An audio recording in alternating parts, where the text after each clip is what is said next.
Match பொறுத்துக.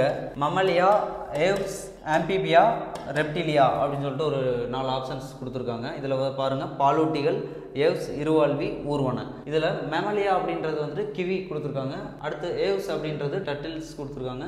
ஆம்பிபியா வந்துட்டு man, ரெப்டிலியா வந்துட்டு ஃப்ராக் கொடுத்துருக்காங்க. இதில் பாருங்கள், பாலூட்டிகள் அப்படின்றது பார்த்தீங்கன்னா எதுக்கு எக்ஸாம்பிள் வரும்? மனிதன்.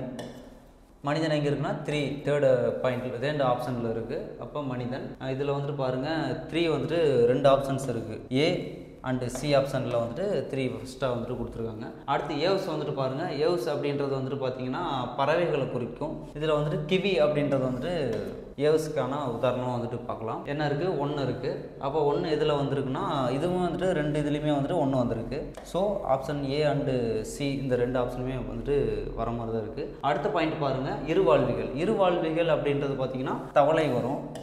தவளை அப்படின்றது இருவாழ்விகளுக்கான உதாரணமாகும். இப்போ இதில் பாருங்கள், தேர்டு ஆப்ஷனில் வந்துட்டு பார்த்தீங்கன்னா இது சி ஆப்ஷனில் வந்துட்டு என்ன கொடுத்துருக்காங்கன்னா, சி ஆப்ஷனுக்கு வந்துட்டு என்ன வரும்னா 4 வரும். அப்போ 4 எங்கே இருக்குது? இதில் ஏல இல்லை. அப்போ இது வந்துட்டு ராங்.